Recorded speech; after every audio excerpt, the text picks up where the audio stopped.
Taxi! 1, 2...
These are 4 brilliant criminals at the climax of their most magnificent effort. This effort began 6 months ago in Porto, where we were all to board the ship for Africa. And they were my associates in a quest for uranium. An element not one of them knew the first thing about, except that they'd heard you could get dough for it. Big dough. Who? I mean, what do you suppose they are? Businessmen, does it matter? Well, if we're going to be on a small boat with them for weeks and weeks. I only said they might be fellow passengers. Harry, we must beware of those men. They're desperate characters. What makes you say that? Not one of them looked at my legs.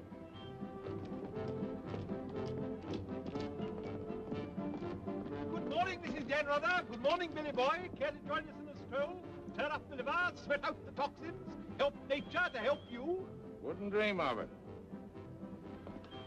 Really, Billy, you mustn't be so offhand with Mr. Peterson. If I were to treat him with more than common politeness, he'd misunderstand and try to push me around. Mr. Peterson is a bully. Billy, huh? Did you see this? That man in London has been killed. What man? Paul Van Meer, high-ranking official in the Colonial Office, was stabbed to death early this morning by an unknown assailant outside a club in Soho. This is the 3rd crime of violence to occur in that vicinity within the past month. What is it, Billy?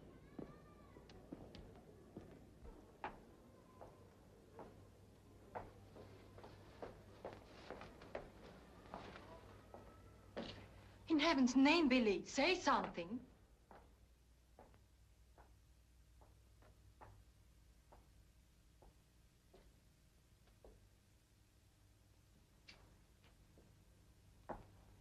You understand, of course, that Peterson arranged this. It seems there's been a lot of violence around there lately. Well, don't pretend to be a fool.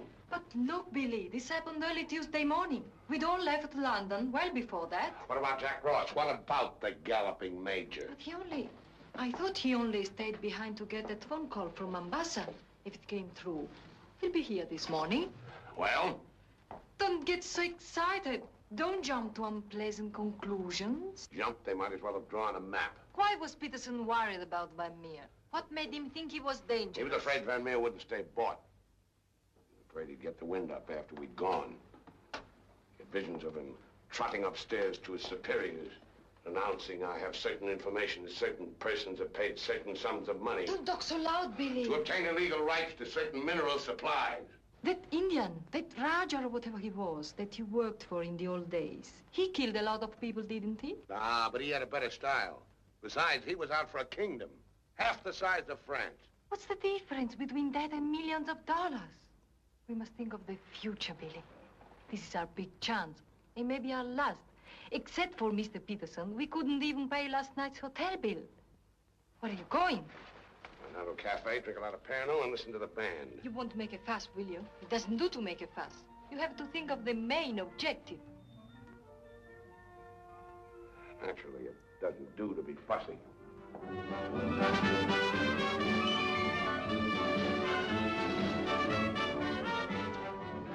It's your move, Gwendolyn. Glasses.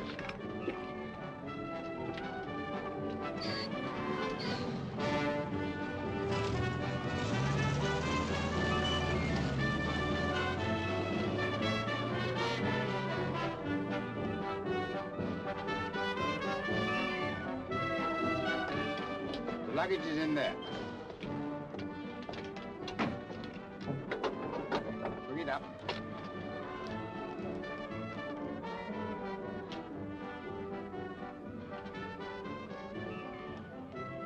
Harry, look, the desperados. Not quite now, Convict Billy. Hard liquor before noon. I'm celebrating. Celebrating what? The safe arrival of the Major. He came galloping in a minute ago looking tired but satisfied. I take it his mission was accomplished? Yes, well, it's getting on for lunchtime, gentlemen. I'll see you later, Billy. Your move, Gwendolyn. Gwendolyn, it's your move. Oh. Check.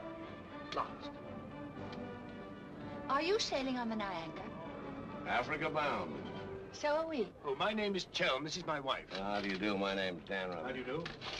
Are your friends sailing too? The whole kit and caboodle. You're a very mysterious group, I must say. Really, Gwendolyn? How so mysterious? Well, for one thing, you all appear to be of different nationalities. Your move, Gwendolyn. Check. I have a theory about you and your friends. Correction. My associates. As a matter of fact, I think you're doctors. Evil ones, I mean. You're going to the heart of the jungle where human life is cheap to perform ghastly experiments which require the sacrifice of thousands on the altar of science. You must excuse my wife. She has a very lively imagination. Check me. I don't know how you expect me to play a decent game when you keep talking all the time. Harry's being all out of sorts today. Usually he's a wonderful loser. Good morning, Mr. Danrada.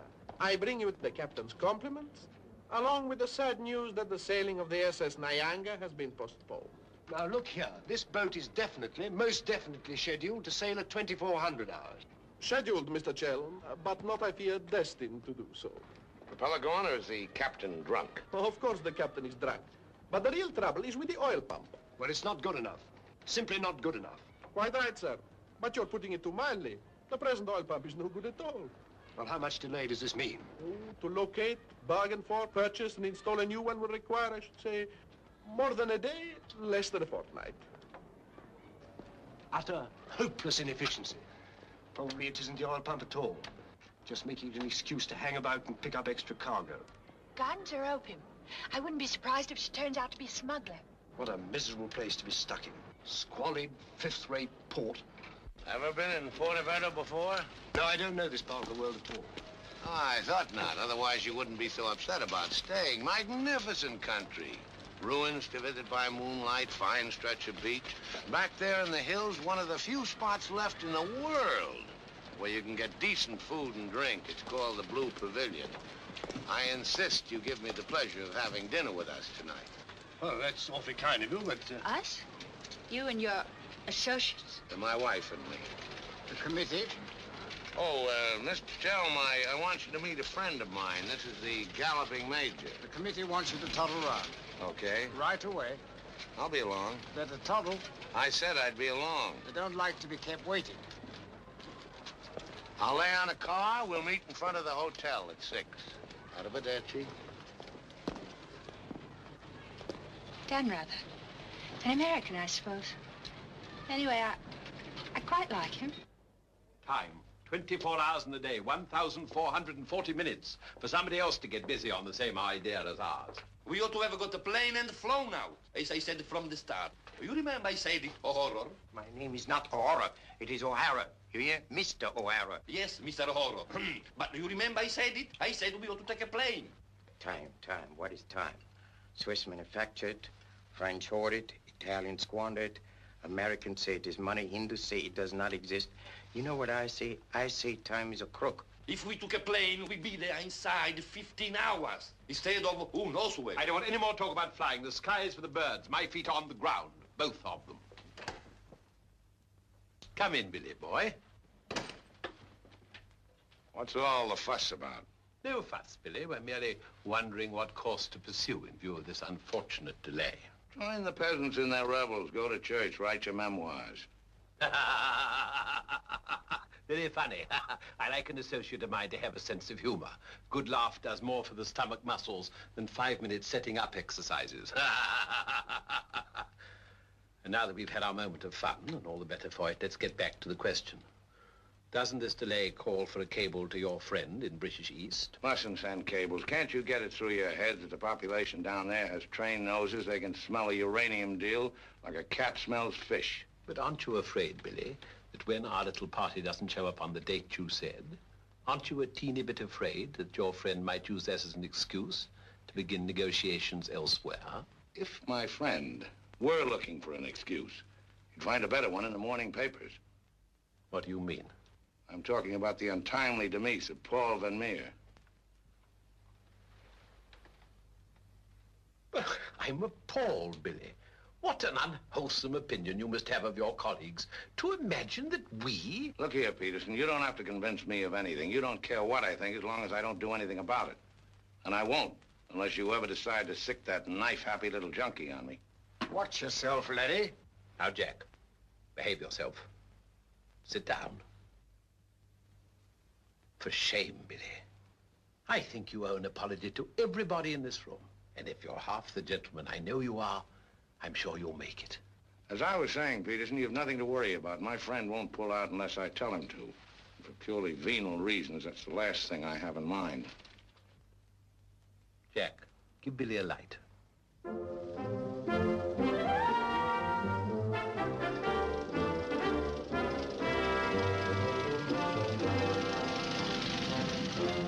What a wonderful car.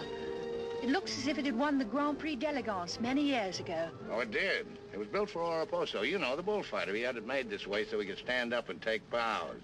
He only got one ride and bequeathed it to me on his deathbed. Well, here's to Oraposo. I hope you like champagne. You mean it's yours? Well, I gave it to my former chauffeur, the fat bandit in the front seat. Harry, look at that wonderful villa. Well, that was Bertie Crampton's. Oh, you mean Lord Crampton, in Gloucestershire? His family acres marched hand in hand with ours.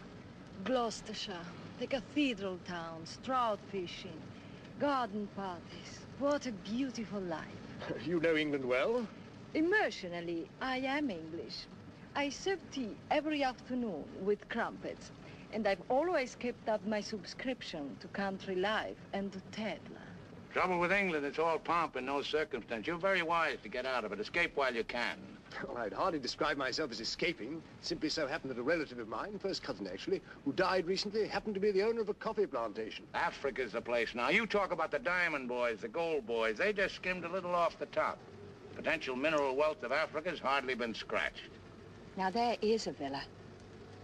Big. Well, that's the Villa Capriccio, famed in song and story, a 3-star attraction in Baedeker. Well, whose is it? Well, the bank's on it now. It used to be mine. Yours? Yes, I brought old Charles over from Fouquet's. You know, the old Fouquet's, to run it for me. Then when I decided to pull up stakes, I bought him this restaurant we're going to. Least I could do to show my appreciation. Well, here we are. Charles! Charles! Wait here a minute while I rout old Charles out. He doesn't even know we're in this neck of the woods. Charles! Charles! She must think we're extraordinarily naive. Knew all those people. Owned that vast villa.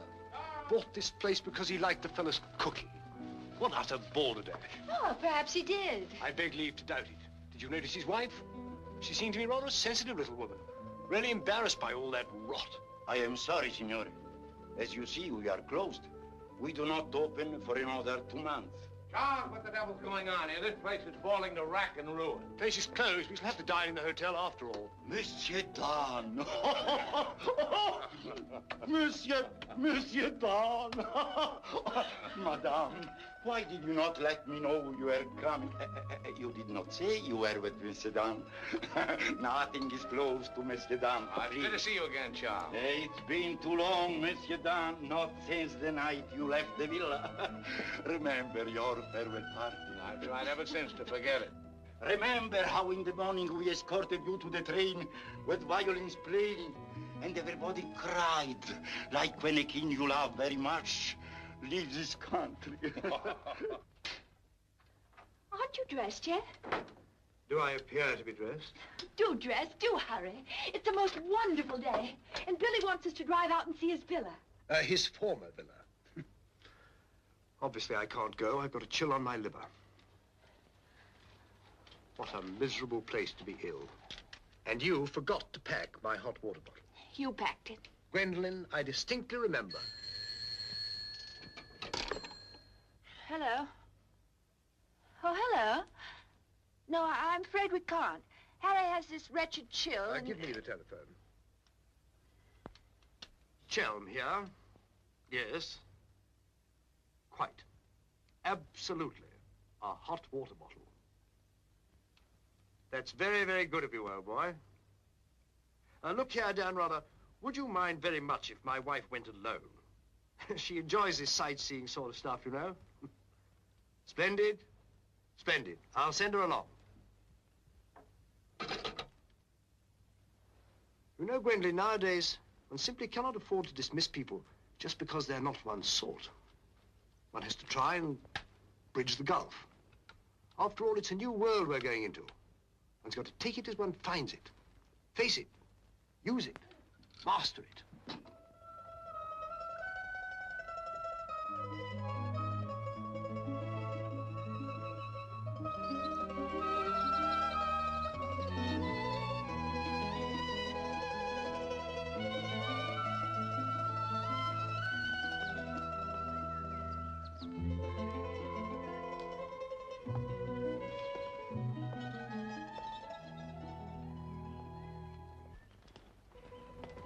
You know, I've seen Americans on the street and in the cinema, of course, but I've never talked to one before.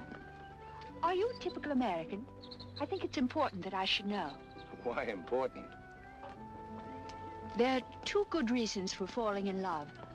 One is that the object of your affections is unlike anyone else. A rare spirit, such as Lord Byron.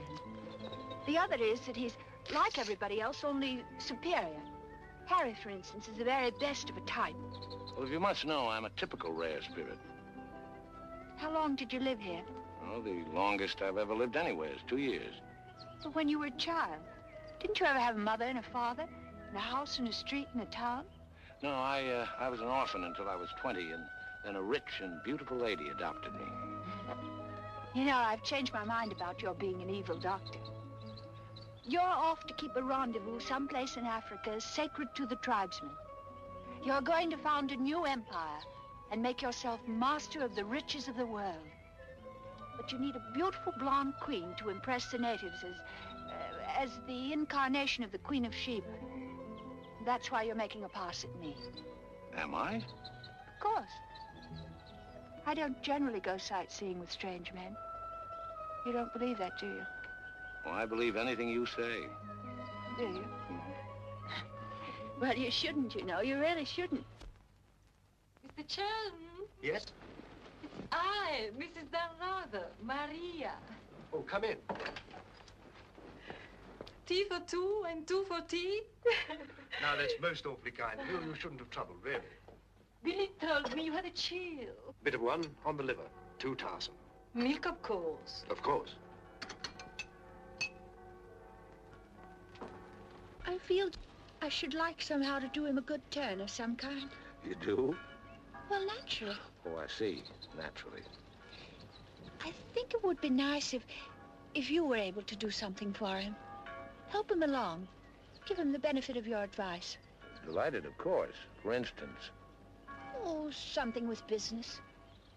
He was very pleased with that tip you gave him on the way home last night about the gold shares. I've forgotten what I told him. What was it?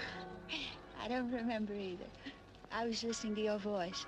I wasn't listening to what you said. You see, if you were helping him, it would be so much easier for us to be together a lot out there in Africa. Was he any headed for business? Why, he's simply brilliant. I wouldn't have thought it. But of course he is. You don't suppose I'd marry a ninny, do you? If you imagine that Harry's simply going to Africa to plant coffee, you're very much mistaken. In point of fact, coffee is the least of Harry's interests. In point of fact, the land he's acquiring is extremely rich in certain minerals. Minerals which are indispensable to the production of atomic energy. Harry's land simply teems with uranium. Wouldn't surprise me to see him become the uranium king. So you see, my husband isn't such a ninny as you may have imagined. It might very well be worth your while to go in with him. The potential mineral wealth of Africa's hardly been scratched. Well, I was telling you last night. But of course, it's a well-known fact.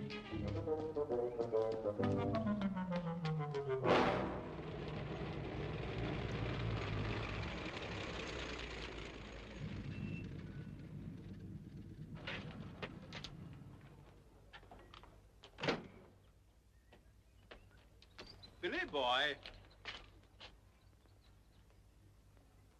Had a happy day? Very. I'm so glad. What an attractive woman Mrs. Chelm is. Is that what you called me over to tell me? Who are the Chelms? They're English, going out to British East. They have a coffee plantation. Any money in coffee? No, but there's a type of Englishman goes off to coffee plantations without caring whether there's any money in it or not. Relatives leave them coffee plantations and they go out to them. But why this sudden interest in the Chelm? I'd just like to know who's making friends with my friends. Well, now you know.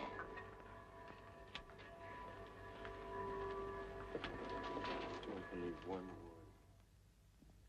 word. You know, if I ever leave you, it'll be for someone of the type of Harry Chell. Well, bully for you. I suppose that type of Englishman is like a story I once heard. An English gardener in England was showing some Americans one of those wonderful English lawns. And of course, they wanted to know how to make a lawn like that. And this English gardener said... He said all you have to do is get some good grass and roll it every day for 600 years. I heard that story before you were born. Englishmen tell it when they're feeling down in the mouth. Just don't understand the Chell type. You're not even listening. You never do. Someday I'll say goodbye and you won't hear that either. One day I shall really meet my type and run off with him. And you'll be simply amazed. That's possible. George Moore said, I learned it by heart years ago. He said that each great passion is the fruit of many fruitless years. George Moore was a very distinguished English writer, you know. Except that he was Irish. Cheer up, sugar. If I make $1 million on this deal, I'll buy you an old English lawn, one we can roll up and take with us.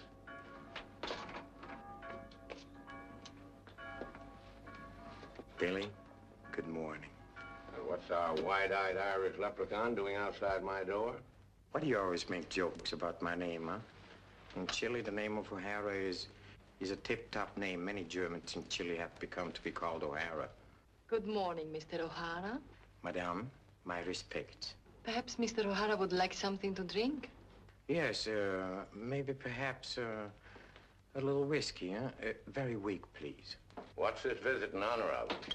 Oh, just wanted to have a little talk with you. Okay, but make it fast. Fast? I give you my word, Billy. I give you my word. I feel to you like an older brother. Oh, it's not so much the difference of age. It's probably, yes, the reason is because I come from a culture which is so much older than yours in my country. A child 6 years old is older in his heart than you'll be at 60. It smokes, it drinks, it philosophizes. At this rate, I'll be 60 before you get to the point. The point is that Peterson, Ravello, myself, we are the principals in this case. We are in with the money. We cannot switch around and turn but an agent, it's easy to imagine that he could conceivably doesn't feel himself quite as irrevocably committed as Peterson or... We're fellow passengers, I believe. Not quite yet, would you say? Too sadly true. By any chance, you don't happen to have seen your Mr. Danrather about? I don't think Billy's up yet. Not 11. He's rather a late riser. But he said it... Well, anyway. I shouldn't put too much stock on what Billy says, particularly when he's had a few drinks. It's not that he means to break his word, he just forgets that he's given it. Charm and dependability so seldom go in one package. There are exceptions, of course. Your husband, I imagine, from his manner and behavior, is one. Oh, yes, very. Well, quite, I mean. I'm so looking forward to meeting your husband and having a chat about Africa. By all means. I understand he's in coffee? You make it sound like a total immersion. Part of Africa we're going to is due for some pretty important changes. In my opinion, things will be booming out there before you can say Jack Robinson. I do hope there won't be too many changes. It's completely unspoiled, I hear, with some of the loveliest scenery in the world.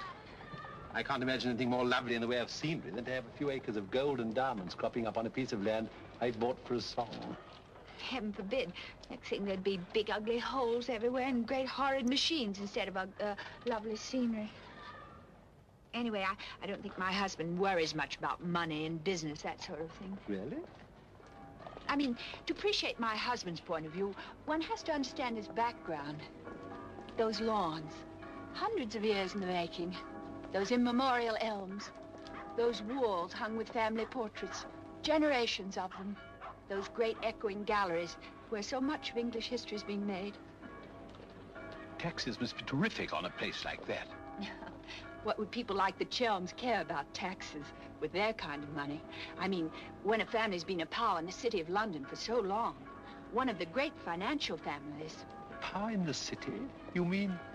Oh, yes, of course, one of those Chelms. I'm surprised you know about them at all. Very few people do. They prefer to work behind the scenes.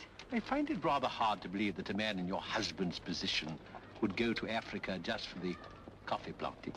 You're very quick, aren't you? In point of fact, he isn't. In point of fact, he has a very special reason. So I suspected.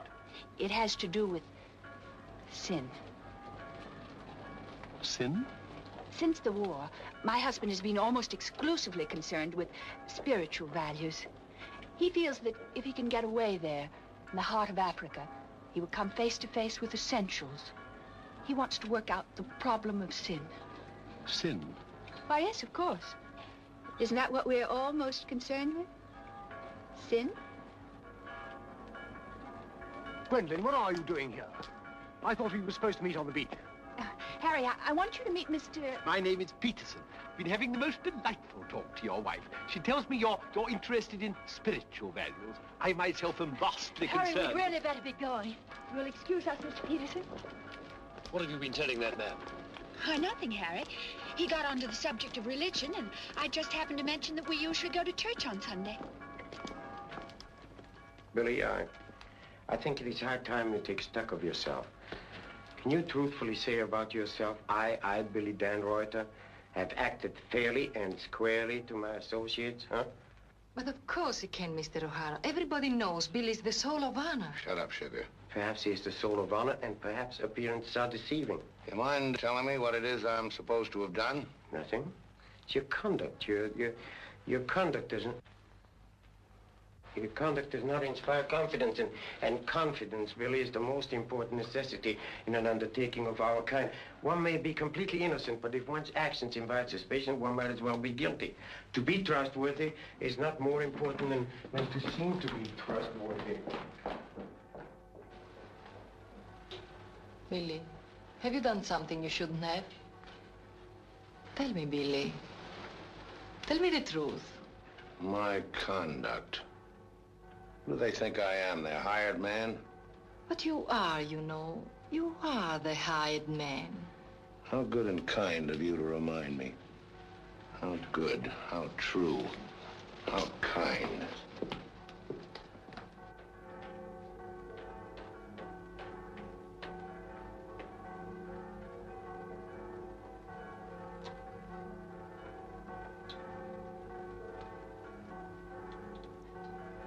Oh, I say, Dan, rather good to see you. How about a drink? Well, Oh, come on, my dear fellow. Let me buy you a drink. Oh, Gwendolyn, don't forget to send one to Aunt Beatrice. Can't understand it. Gwendolyn distinctly said she'd join me on the beach. Then I come back and find her sitting there in that cafe. Extraordinary creatures, women.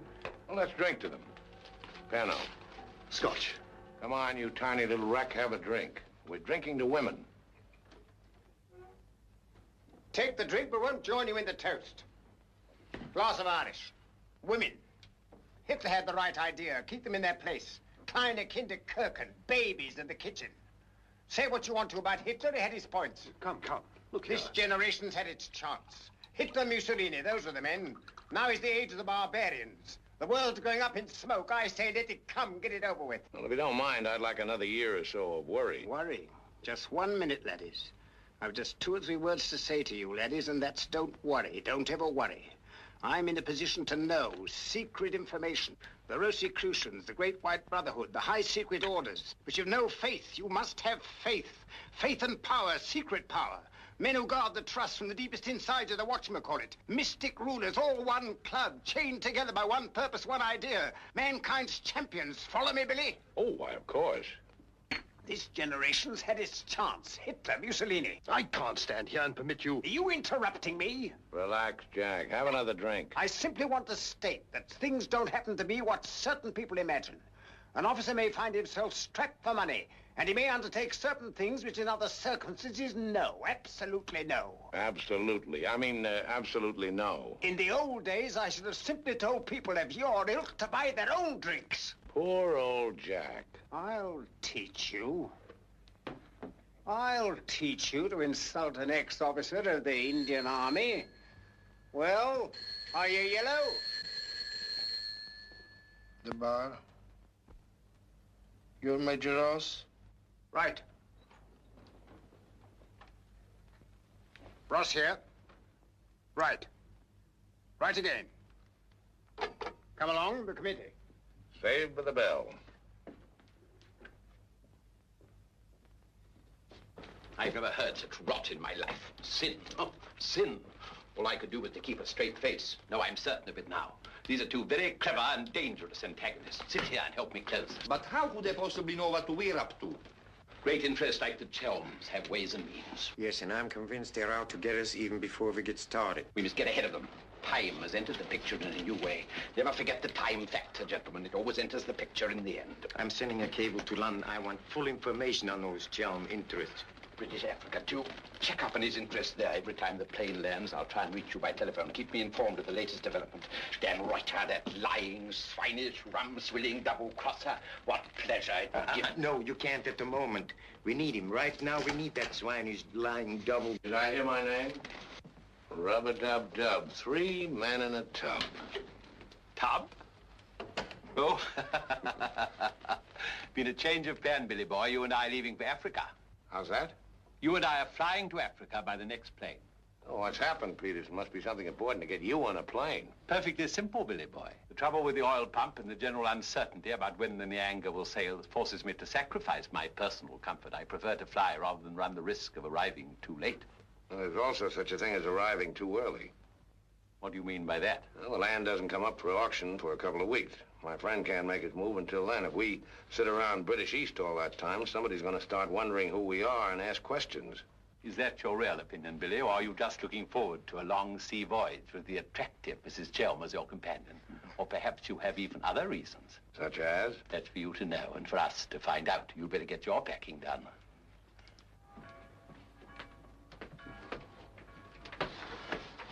Billy? Where are you going? Off to Africa, flying.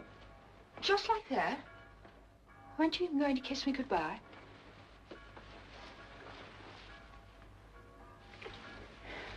I wish. Don't say it. What? That you wish we'd never met. You'll be coming on the boat, and in Africa we'll get together and... I think I hate you. Letting those revolting men order you about. Don't deny it, I've watched them. They treat you like a servant. They say, hop it, and off you hop. I know what it is. They have a hold on you. Some black secret that could ruin you. What makes you think that? No, it happens all the time. My old Spanish nurse told me that half the people in the world would be ruined at once if everyone told what they knew. But couldn't you have them done away with? I mean, you must know plenty of people who could bump them off. It probably cost a good deal, but it'd be worth it, certainly. Well, it's not impossible, except that afterwards I wouldn't have any money. This way I stand to make a lot. Millions? Maybe. Then perhaps your connection with those men isn't quite so undignified as I thought. Those millions, would they be pounds or dollars? Well, either way suits me. No, that's very careless of you. The state of the pound is so uncertain. You must think in terms of hard currency. Maybe I should hire you to handle my affairs. You could do worse. I'm awfully intelligent, really. Come along, Billy boy. The car's waiting.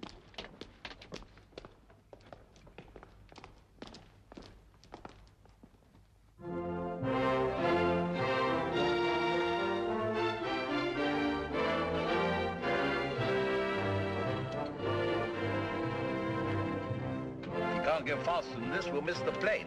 Press on! Press on!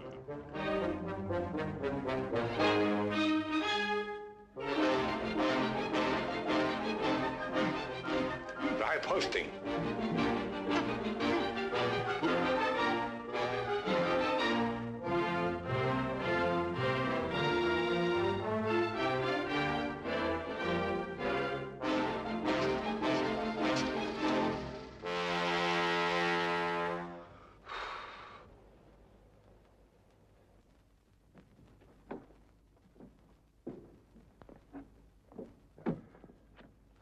Bisogna spingere.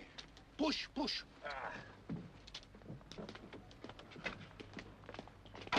Come on. 1, 2, 3.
Beautiful car.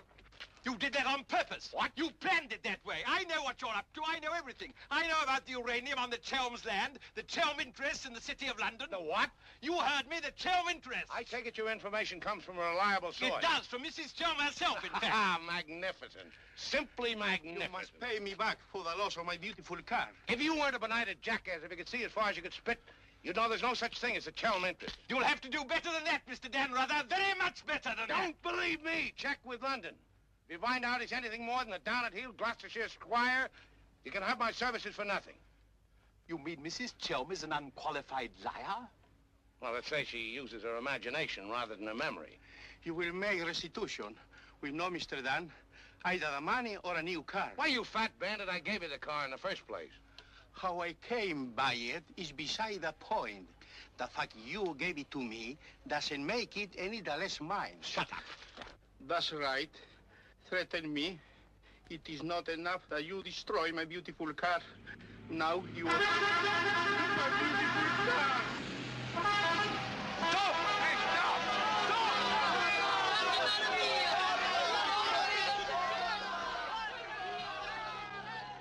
More than anything, I want Billy to make a grand success out there.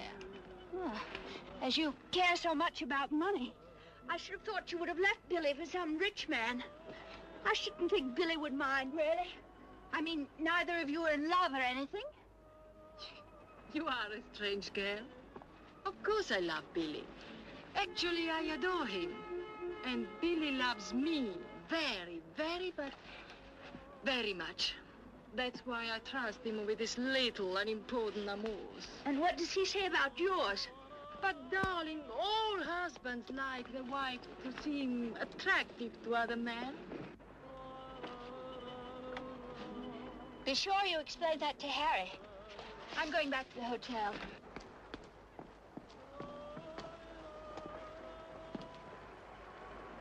Mrs. Stanrubber, Maria, I'm afraid, I have some shocking news for you. The boat is not going at all? There's been a terrible accident.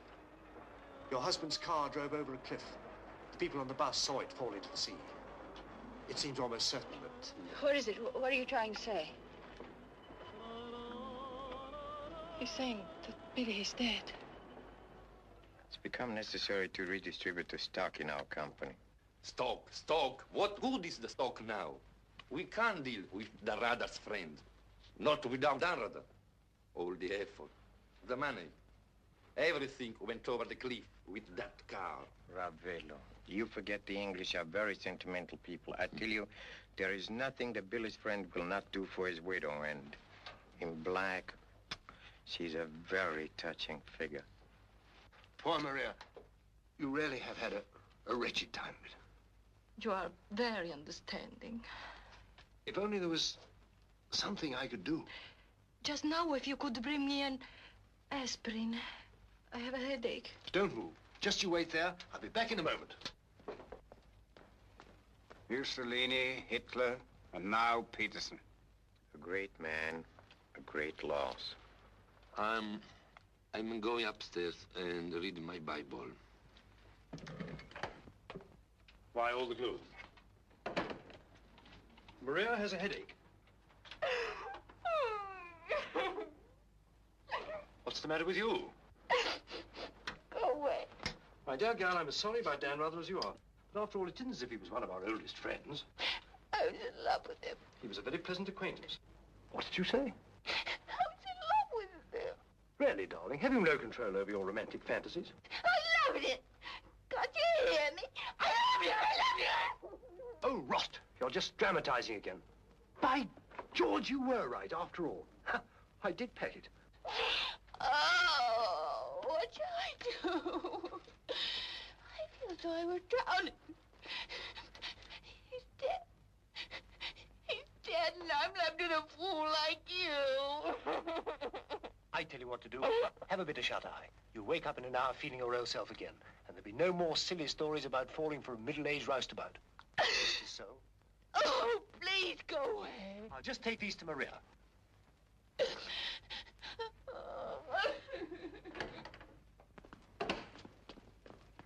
Mr. Chelm, this is very important, for you as well as for myself. Yes, well, get on with it.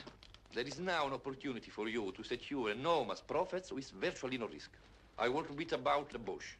Our purpose in going to... For you as Billy's widow, it will be very easy to persuade his friend in British East, and for capital, we have Chelm. Quite evidently, you've been misinformed as to my interests.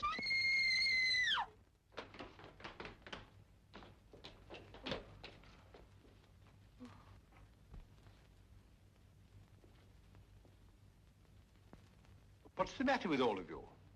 Somebody dead? Car, it went over a cliff. We thought you'd both been killed. Dan, rather, I'm delighted to see you're alive, but your wife is in a fainting condition. You mean you're not dead at all? Obviously, I'm not dead. I knew you weren't dead. I knew it. I counted 13 backwards 13 times. My old Spanish nurse said if you did that, a miracle would happen. And you see it has. Ladies and gentlemen, I bring you the glad tidings. The captain is sober, and the SS Nyanga will sail at...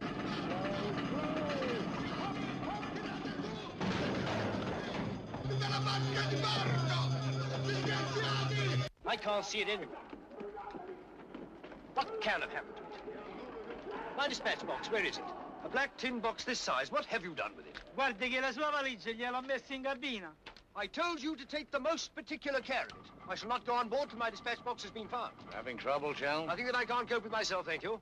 È la seconda volta che glielo dico. La valigia gliel'ho messa in cabina, è inutile che insiste con me. Says he put it in your cabin, whatever it is.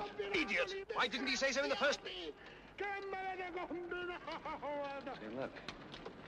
What's happened to Harry? He's been giving me the fisheye all evening. Oh? What is it? Perhaps it's because when I thought you were dead, I told him I was in love with you. You what? I couldn't help it. It made you seem less dead. And? Oh, he didn't believe me. He thought my nerves were upset. Sort of delirium. He thought it quite a joke. The idea of my inventing a love affair with a middle-aged roustabout like you. That's what he called you. Well, now that I'm back in the flesh, you'll begin wondering about that delirium of yours. I suppose seeing you alive is different from thinking of you dead. You're just great cooped up on that tub with a suspicious husband.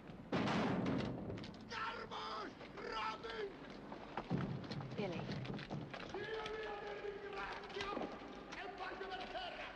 Let's not go. What do you mean? I'm asking you to run away with me. Now. Well, what about the millions in hard currency? What's happened to you? I thought you were my shrewd little manager.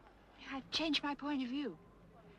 I thought we'd get to Africa and you'd make your fortune and everything be wonderful, but now I think it's all too risky. Too many things can happen.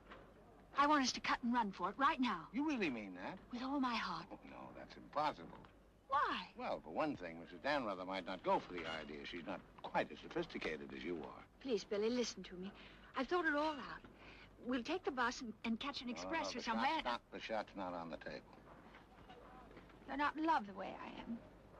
If I loved you 1,000 times more than you say you love me, it still wouldn't make any difference. I've got to have money. Doctor's orders are that I must have a lot of money. Otherwise, I become dull, listless, and have trouble with my complexion. But you're not like that now, and you haven't any money. It's my expectations that hold me together. You really mean that, don't you, darling? Sure, I mean it. And your main reason for wanting lots of money is so that you'll be ever so attractive and I'll love you more and more. That's right, baby. I'll help you, Billy. I can, too. I'm something of a witch. My old Spanish nurse said I could have been a professional. Don't look now, but they're raising the gangway.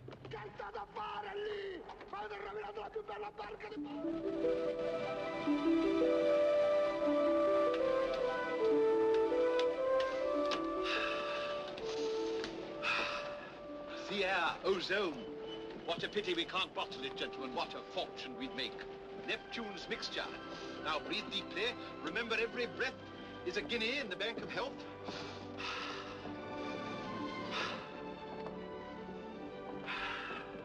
Good morning, Chel. Why, that's good. Very good indeed. I didn't know you were an artist, Mrs. Danrother. I'd hardly call myself that. I only dabble. The nose is not enough long. The ears are too small. Only has one eye. Now, come along, gentlemen. We must not dawdle.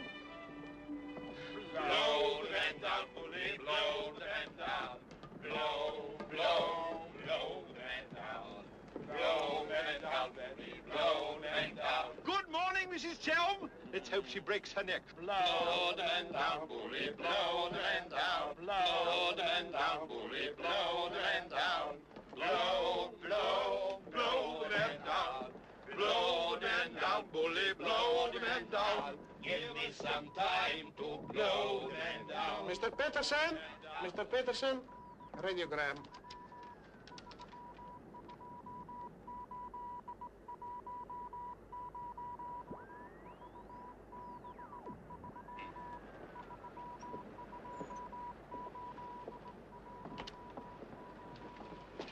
No Chalmers State, Gloucestershire, Stark, Nolan the Gentry, Chalmers.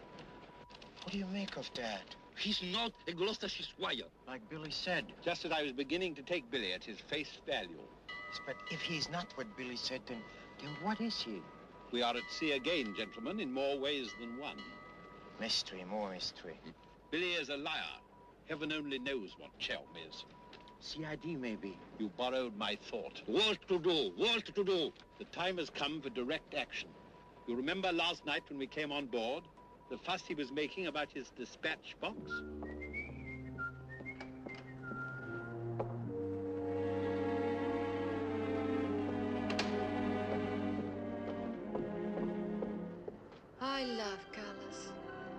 working with them is an endless puzzle. Your face, for instance. 10 minutes ago, it was all brown and pink. Now the light is changed and is chalky white. What? Tinged with green. Green? It must be getting rough. Just a little. Don't break the pose. I don't feel very well. I think I'll go below and take a pill.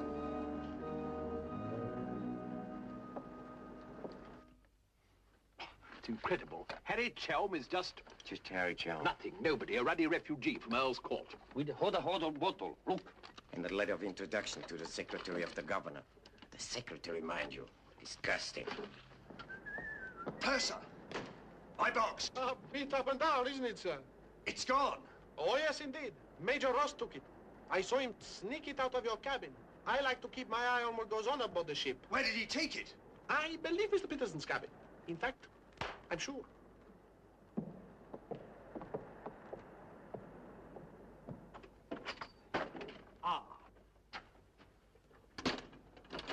And now may I ask what explanation you have to offer? He forgot his hot water bottle.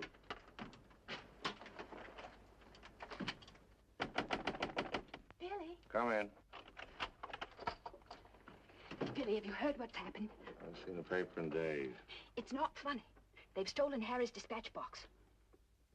Who stole his dispatch box? That dreadful little major. He took it to Peterson. They went through it.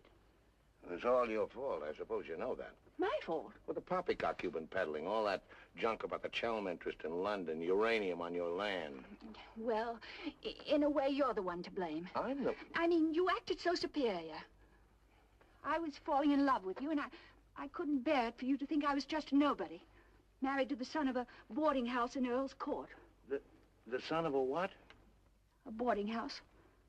That's what Harry's parents do. They run a boarding house for decayed gentlefolk. But the way he talks, the way he acts, I thought... It's just that he sees himself in a place in the West Country with trout streams and horses, leading the life of a country squire. It's not his fault if people take it for granted that he has a place like that. He's never once said that he had. Well, country gent, son of a boarding house or whatever he is. I suppose I'd better get his box back. Oh, he got it back himself. Well, then there's no harm done. Except that Harry's gone to the captain. He's going to have them put in irons. He is what? He says that's what they did in the Royal Marines. Look here, Skipper, there's a perfectly simple explanation for all this. I happen to own a dispatch box which is very similar to Mr. Chelm's. When I didn't find it in my cabin, I asked Major Ross to see if it had been stowed away somewhere else by mistake. The Major found what he thought was my box in the saloon with some other luggage. The box has been in my cabin ever since we sailed, under the berth. As soon as I saw the box, of course, I realized at once that it wasn't mine. I simply opened it to find out to whom it belonged so that I could return it to its rightful owner. I can't conceive why this gentleman should imagine I should be interested in a box containing patent medicines. I'm not a hypochondriac. Purser, tell the captain exactly what you told me about the box. Why, sir, you asked me whether I'd seen it, and I said it might be the one I'd seen being carried along the passage by Major Ross. You distinctly told me that you'd seen it being taken from my cabin. Oh, you must have misunderstood. You were rather ill at the time, if you remember, sir. That's all, Purser. He's been bribed. He's in league with these criminals. Just a case of a misunderstanding. That's how I look at it. Now, what about a little cognac? To wash away any ill feeling. I don't care for a drink. And let me assure you that this matter is far from settled. While rifling through my personal effects, I feel certain that you must have noticed I had a letter of introduction to the secretary of the governor. I suspect he'll be much more interested in what I have to say than this gin-soaked so-called ship's captain. You mind your tongue! Any more entails? You don't want to put in hands. As far as I'm concerned, this is a close incident. Shelton, you've got your box back. Why don't you forget the whole thing? What possible interest do you expect the Colonial Office to take in? On the contrary, I expect them to show considerable interest in a gang of crooks who are trying to swindle the country out of vast uranium deposits.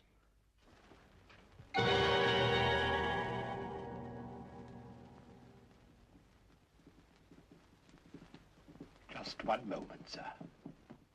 What leads you to believe? This gentleman obviously hasn't seen fit to inform you that during your supposed demise, he attempted to lure me into your nefarious venture. Unfortunately for you, he acquainted me with all the pertinent facts. Facts which I intend to communicate to the proper authority at the very earliest opportunity. I thought you were dead. That's what they told me. Everyone told me you were dead. And if you were dead, we head to a fresh capital. Didn't we? You, Ravello, my own partner, sneak up behind my back and try to cheat me. The milk's spilt. It's no good crying over it. Get after him, Billy. Calm him down, talk to him, see if you can't get him to change his attitude. I'll try, but I don't think it'll do any good. I don't know why we have to worry about Chelm's attitude. Talk's no good. Conversation never convinced anybody. I say put an end to words. Shut up, Jack. Time factor has entered the picture again. This time, fortunately, it's working on our side. 2 weeks before we reach port. That should be plenty of time to convince our friend, Chelm.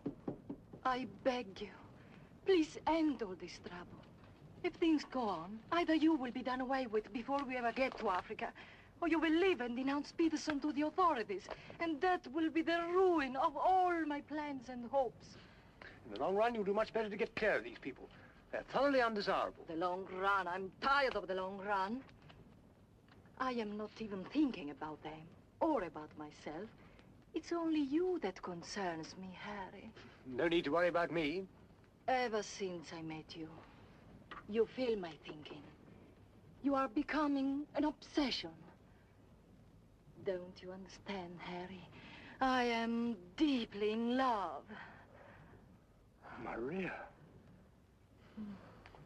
My dear.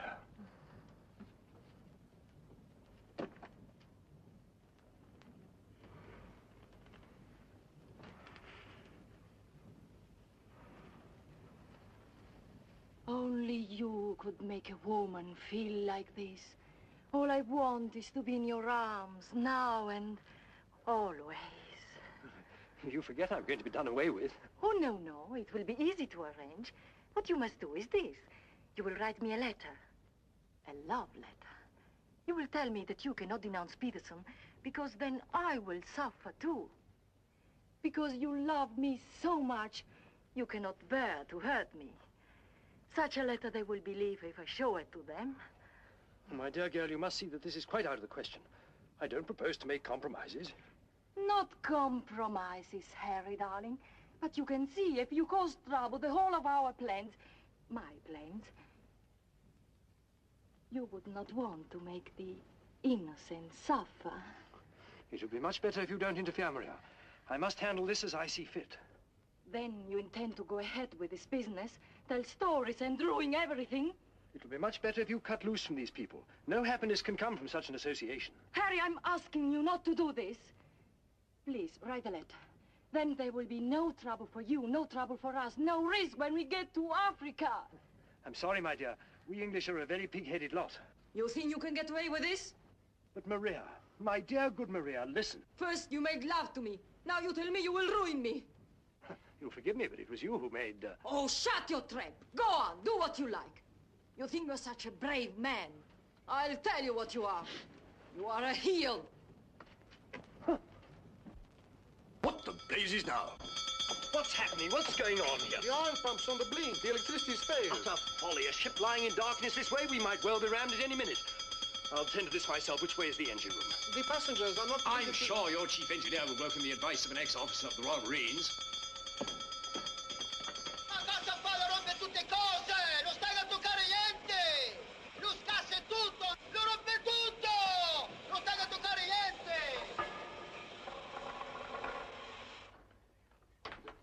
Look here, you fool. Are we simply abandoned to our fate? I insist on something being done. For instance? Well, give out the lifebelts. Organize the boat drill. The clientele are requested to remain calm. To remain calm? Does the captain feel no sense of responsibility for the lives of his passengers? It's my opinion that the captain doesn't feel much of anything at the moment. You mean to say he's drunk? The fellow ought to be made to walk the plank. I'm afraid just now he cannot walk at all. But this is outrageous. Oh, sit down, old man. What have you got to worry about? We're only adrift in an open sea with a drunken captain and engine that's liable to explode at any moment. Perfectly ordinary situation. Happens every day. But just in case any of you are still at all anxious, let it be known that Mr. Chelm has taken charge in the engine room. Who's taken charge? Harry, and he'll foozle it for sure. Shall I get out the hymn books? Your husband claims to have learned all about engine and such things when he was an officer in the Royal Marines. If he ever was. In point of fact, not only was he an officer, but he once won a medal for jumping into a sea of fire to rescue someone. It's only a bit of wreckage, not a man, but that wasn't Harry's fault. Just a slight error in judgment. Oh, the lights, they come on. He must have fixed it. Impossible. The engines are turning. We are underway. I still say it's impossible. Ladies and gentlemen, may I have your attention for a moment? I'm happy to inform you that the oil pump is now in perfect working condition. Putting it right was no great accomplishment for anyone with the slightest mechanical bent. Anyhow, we may now proceed without further delay and in absolute safety. Oh, Harry, you did. You fooled it. But when you wrecked my ship, where is your terror? Forward, please. Captain wants to see you. There you are. You devil! You wrecked my beautiful ship! Nothing of the sort. Some scallywag down there sabotaged my work out of pure malice. You explode my engine! Keep your hands, boys. Let's all behave like little gentlemen. Stay out of this, Dan, mother. I can handle the brute. What happens now? Do we get the life belts? Do we abandon the ship? There's no immediate danger. The passengers will please to return to the saloon. We're heading for the nearest port, and there seems to be some chance of our making. Let's go. Come along. Now, who was last down? Last. Billy boy, be a good fellow and make a fourth at bridge. The Major has no head for cards. A few rubbers will soothe all our nerves. Oh, thank you. I'll soothe mine with a double scotch. In fact, I think I'll make it a triple. No ice, no water. Right, sir. How about you, dear Mrs. Dan Rubber? Little bridge? Oh, so sorry. I have the most fearful headache. I think I'll go to my cabin. Oh, what a shame. Well, boys, we'll have to make it cutthroat. What about Harry here? Maybe he'll take a hand. That, under the circumstances, is a most unsuitable suggestion. Gwendolen, I must ask you to either move to another table or else leave the saloon. Oh, Harry, for heaven's sake. I don't care for my wife to associate with an associate of criminals. Don't be absurd. Billy's not a criminal. He's the best friend we have on this boat. We're not in need of such friends. You need any friends you can get. The only thing standing between you and a watery grave is your wits. That's not my idea of adequate protection. Purser, how much longer before this ship reaches port? If we ever do get to port, it should be within 14 or 15 hours. That's a long time. Sit down, make yourself comfortable, have a drink. Enjoy the Major's piano recital. Come on, Peterson, buy us a drink. I'm afraid I can't accept hospitality from persons who I intend in a few hours' time to denounce in a place of justice. 2 spades. I admire your sang-froid, Mr. Peterson. Or perhaps you don't think I'm serious. We shall see. Spade clubs. Gwendolen, are you going to do as I say? Not when you speak to me in that tone. Not when you try to order me about. In that case? Where are you going? On deck, where the air is less polluted.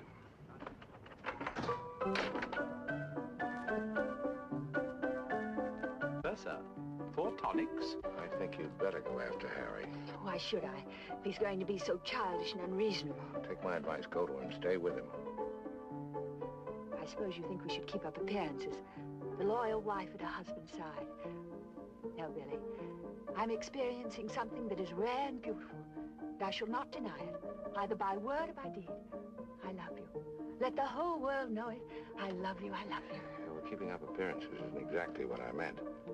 Then why do you want to send me tagging after Harry? He's being such a deadly bore tonight. Deadly, but not dead, not yet. What do you mean?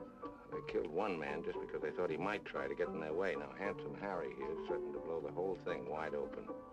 They killed a man? Really? Who? Just a man.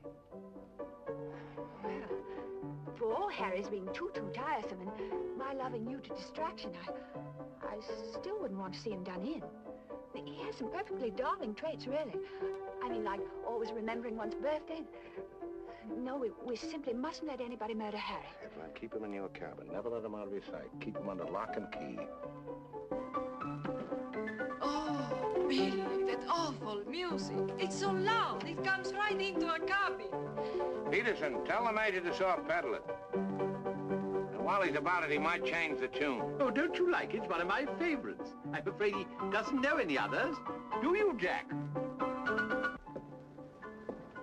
Oh.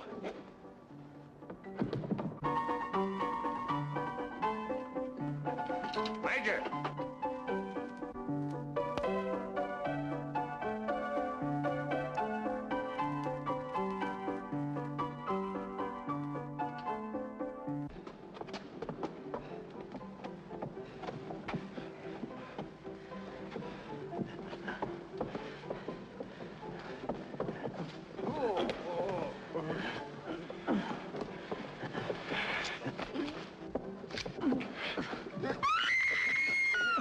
Do I hear a lady screaming? One down. Captain! Captain!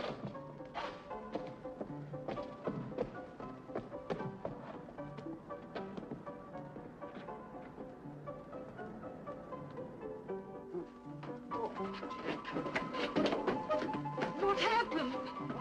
Oh, Billy, all that screaming. I thought someone had been killed. Someone nearly was. Indeed they were. Look at the Major. Better get a new act finished and the curtain's going down on this one. Every time I turn my back, someone makes trouble. The passengers break the engine, they beat each other with the feet, they throw each other overboard. That man attacked me.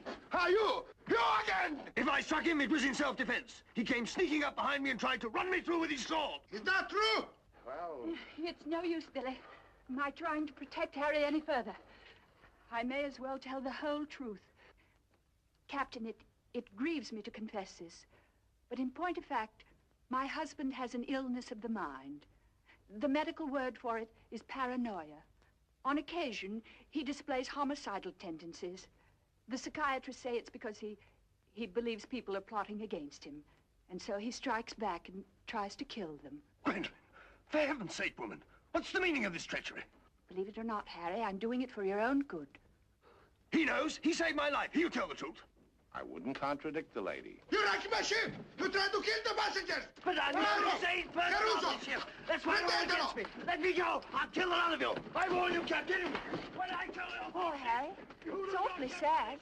We've tried everything to cure him. Take your hooligans off. How dare you lay hands on me? You hooligans! I'll have you put in irons. You'll be the ones in irons. Good, good. We'll have no trouble from you. Scum! Mongrels! I'll bring you to book! Every one of you! Every man jack of you! After all, it was the only solution. Harry's safely locked in his cabin, where those beastly men can't do him any harm. On the other hand, he can't say or do anything now to interfere with your making that fortune in Africa. I mean, the authorities would hardly listen to the ravings of a lunatic, would they? Well, they won't even let him off the boat. Well, in that case, he'll just have to stay shut up for a few weeks. It's a bit hard on the old boy, don't you think? Yes, but after you've amassed all those African millions, we'll make it up to him. We'll buy him a country place in Gloucestershire with some rough shooting and a trout stream like he's always wanted. Maria will marry him, perhaps. She seems to have a very real feeling for English country life. And everybody lives happily ever after. Especially us, Billy. Station, everyone. Prepare to abandon ship. What's going on? I believe, sir, that we are sinking. Board station, everybody. Blow up your light belts. We're sinking. Harry! Harry, open the door! You must! The ship's sinking!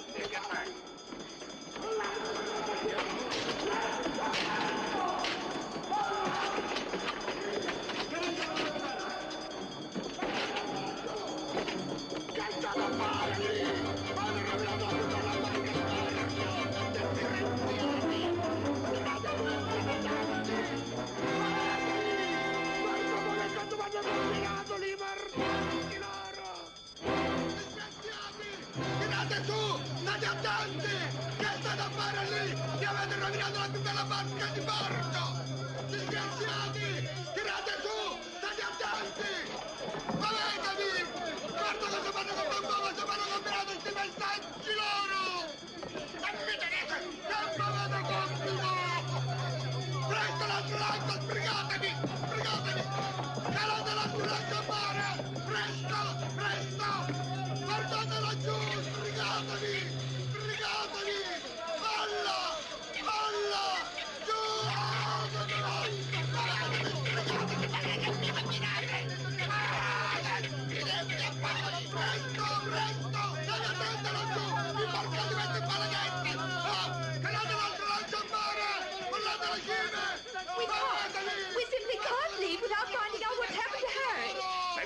across him out there. He's a strong swimmer, isn't he? Do you really think... I don't say we will, but it's possible. Anything's possible. Silenzio poi! Come! Sì! Crash! Dio mio, ti ringrazio e passo per terra! Speriamo che incontri un branco di messicani! Give me that oar.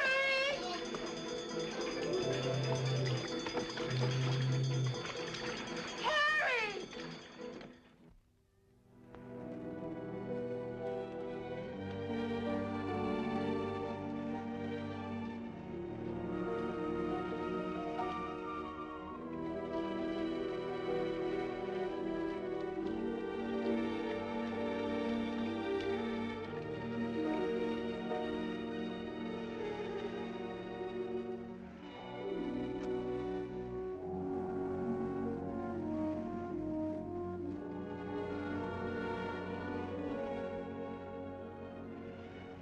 Where do you suppose we are? Africa. What part of Africa? Yes, that's important. What part? Not a bad place to land. No customs, no forms to fill out. Tell us at once where we are. It's important I know. You mean to say there are parts of the Dark Continent where you won't be received like the prodigal son? Alio. What's that? Alio.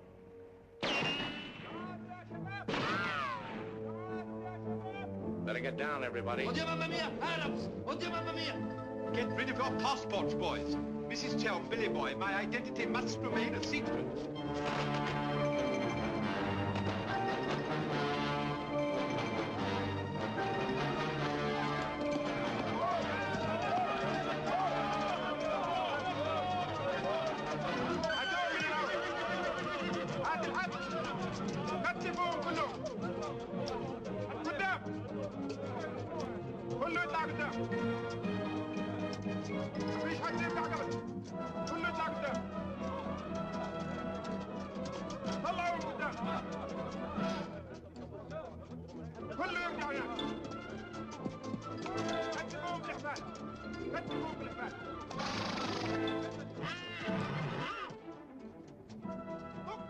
Alio, what's that? It was a company that sold arms to the Arab legions. Wait a minute, that rings a bell. Some of the equipment we sold them was defective. Been too long under the water in the Gulf of Leyte. The Arabs claim they lost the war because of rusty guns and dud ammunition. For heaven's sake, be quiet. If you go on like that, I'll see you drawn and quartered. يلا فيسا فيسا فيسا قاعد راجع انت فيسا فيسا يلا امشي فيسا فيسا يلا تعال الغد يلا Are you going to allow them to bully you in this way? Why, it's simply... Shocking. Harry wouldn't have let them do it. He had a sense of dignity. I have a sense of survival. Billy, what is going to happen? Do you think they will torture us? Just let them try it. I'm a British subject. I wouldn't say it too loud.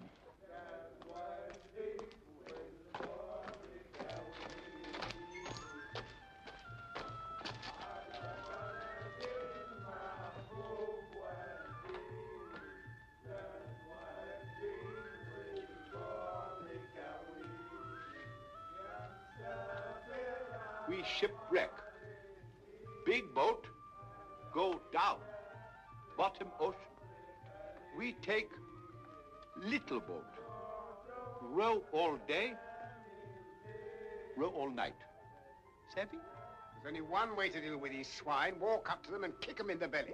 Show them who's boss right away. We sight land. Your land. Praise Allah. Come ashore. Suddenly, boom, boom, boom. No good way to treat shipwrecked people. You will please to hand over your passports.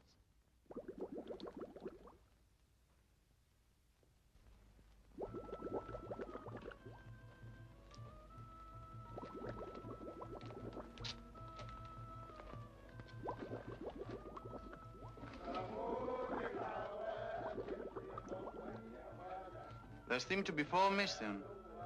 Will those who have not handed over their passports hold up their hands?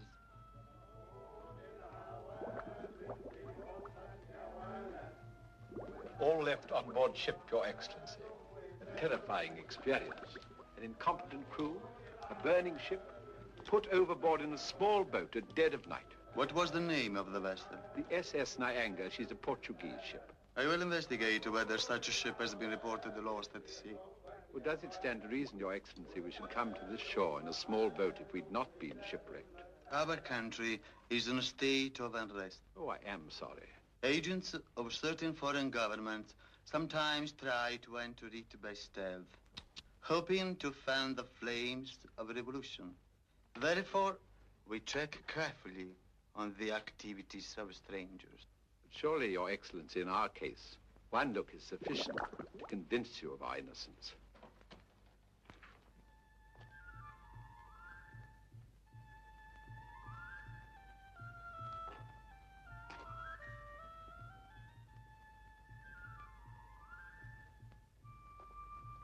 No. One look is not enough.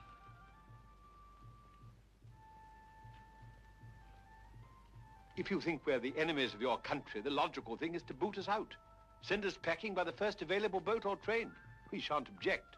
We've got important business elsewhere. Where is elsewhere? Central Africa. And what sort of business? Vacuum cleaners, sewing machines. Ah, yes. Businessmen. All going to Central Africa to sell vacuum cleaners. Hut to hut, I suppose. And you, sir, I take it, are the head salesman, the ringleader of this group.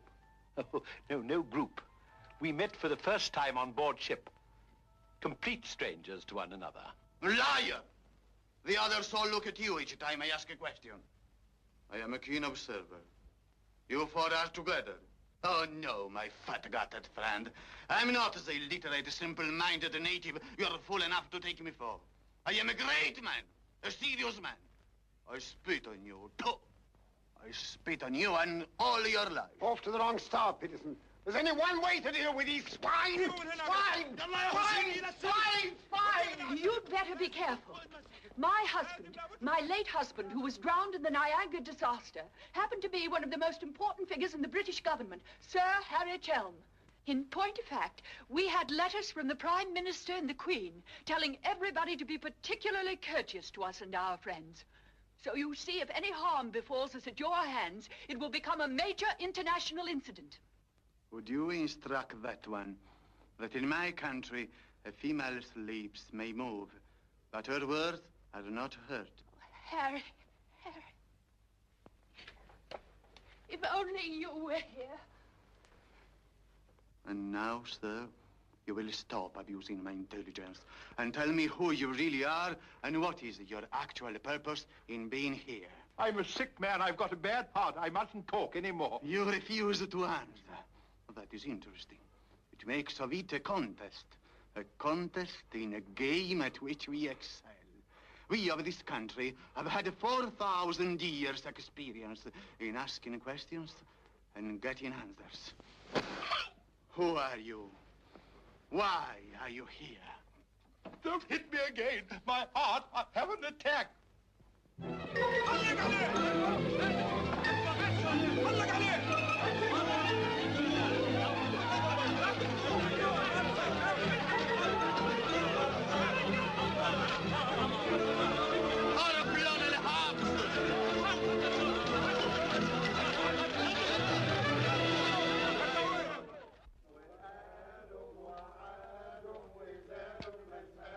Billy's led a thoroughly decadent life.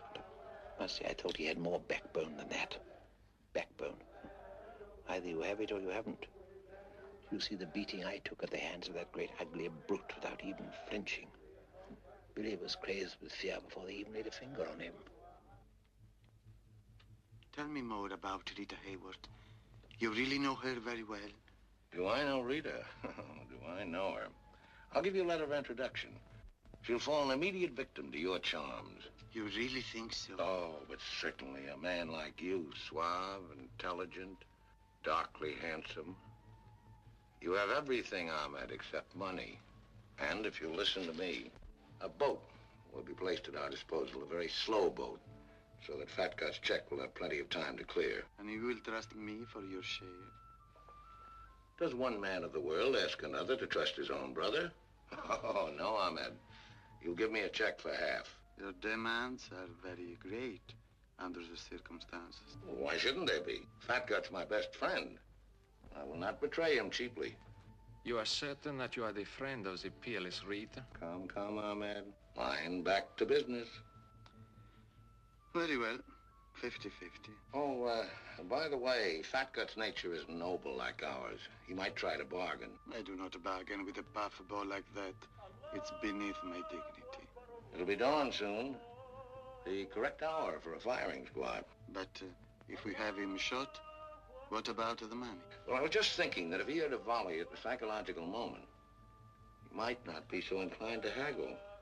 I believe you must have Arab blood. Westerners are not usually so subtle. يلا يا علي نمسك الراجل التخين. يلا بينا. يلا. Look, Halamite. Look, Halamite. Where are you taking me? I won't go. I demand to see a doctor. Would you say that in Paris, among smart people, the Rolls-Royce or the Cadillac is considered more chic? Well, that's no problem at all. A man in your position should have both.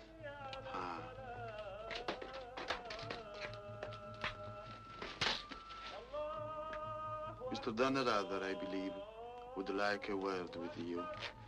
Billy. Sit down, Peterson.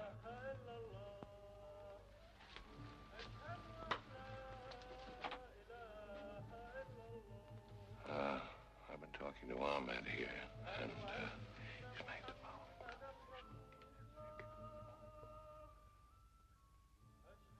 It's blackmail. I can't pay.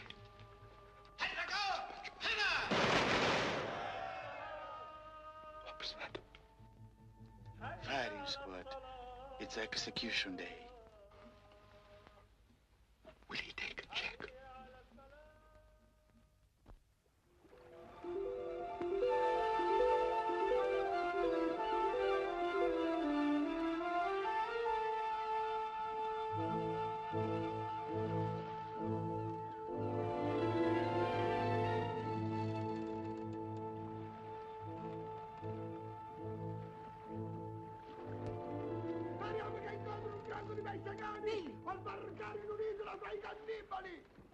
Billy! Look! The anger!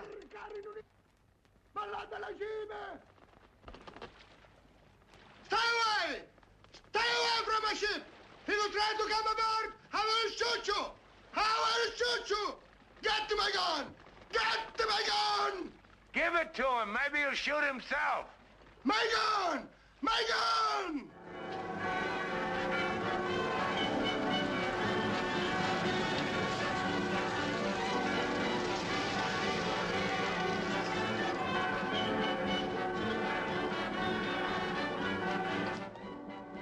Excuse me. Are you Mr. William Danrother? That's right. I'd like to ask you a few questions, if I may. Oh, I'm sorry, not now. Forgive me, but it's rather important. Yes, it always is. I was a newspaper man myself once. Well, you may quote me as saying that everybody was heroic except Mrs. Danrother, who ate all our boots. Very amusing, but I'm not a reporter. Oh? Jack, go to the phone, make reservations. The first plane to Nairobi, 6 seats. Yes, and if they don't have any, talk to the right man and tell him if he kicks other people off the plane, we'll make it worth his while. I always said we ought to take a plane. You remember I said that, Mr. Horror? I said we ought to take a plane. Mustn't dawdle, Billy boy. Great deal to do and not much time. Those are the other members of your party? Yes, I'd like to talk to them too. Well, what's it all about? I believe you were acquainted with a Mr. Van Meer, now deceased. Peterson, you and the boys better come back down. The gentleman here wants to speak to you, a Mr. Jack Clayton of Scotland Yard. You take your wine here or upstairs, Mr. Dunn? No, we'll have it here. Care to join us in a drink, Clayton? No, thanks. It's a bit early in the day for me. I read somewhere that a Scotland Yard man never accepts a drink from anyone he intends to arrest. Is that true, Mr. Clayton? Quite so. Mrs. Danrother? No, I'm Mrs. Chelm. This is Mrs. Danrother. No, how do you do? Well, I wouldn't dream of alarming you lovely ladies, so perhaps I'll have a glass of bubbly after all. Peterson, how do you do, sir? How do you do? Ravello. And Mr. O'Hara. O'Hara, Julius O'Hara, delighted. No, I'm the one to be delighted. It had begun to look as though I'd never catch up with you people. That would have been a bit embarrassing. You see, this is the first time I've ever been abroad on an investigation. I've spent quite a lot of money. And my chief can be very sarcastic about the money one spends, particularly if you fail to deliver the goods. Mr. Clayton is presently interested in the Van Meer murder case. The Van Meer murder case? Oh, yes, yes. That fellow in the Colonial Office. Yes, I read about that in the paper. It was a shocking affair. According to Mr. Van Meer's appointment book, Mr. Peterson, you had lunch with him at the Savoy a few days before his death. That's quite correct. Mr. Van Meer was an expert on African matters. We wanted his advice about affairs in British East. Do you recall the subject under discussion? Vaguely. Crop yield, the native labor situation. Inches of rain. Vaccination, shots. How long had you known Mr. Van Meer? Oh, a couple of months. We met half a dozen times. Did he ever make mention of any enemies, business or otherwise? Did he say anything about romantic attachments? I mean, did he name any women? No. I should have been very surprised if he had done. Mr. Van Meer struck me as being every inch a gentleman. Oh, of course, of course. Well, that's all. Unless somebody has anything further to add. I have. I think you ought to know that the business of one of these businessmen is murder. I beg your pardon. Major Ross, I mean. I can't guarantee Major Ross murdered this Van Meer person. I assure you, however, he attempted to murder my husband with a long, thin dagger, which he always carried about in what looked like an innocent swagger stick. Go on, Mrs. Chum. You see, Major Ross is employed by Mr. Peterson there to do his dirty work. One might say he's a professional killer. My husband found out certain things about Mr. Peterson. Things, in point of fact, that are a matter of empire, involving, as they do, a plot to exploit our kingdom's uranium resources. And that's why Mr. Peterson decided to have him done away with. Don't run away, Mr. Peterson. That's always tantamount to a confession of guilt. Tantamount is what I call it. More champagne, Clayton? No, thank you.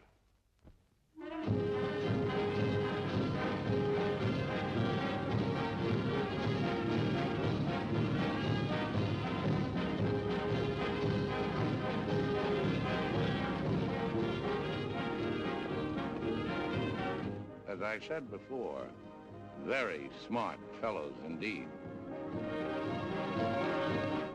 Should you ever think of me in Earl's Court, that's where I'll be, helping Harry's parents with the lodgers. Should you ever think of me, try not to let it be too harshly. You kiss her too, Billy, and tell her she's forgiven. Sure, sure. Goodbye, Billy. Bye.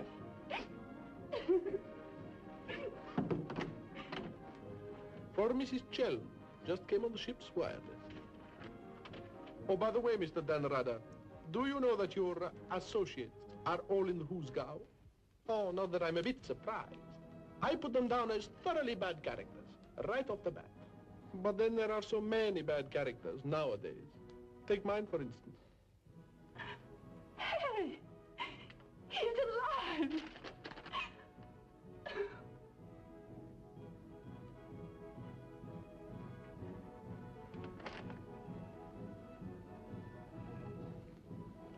Oh.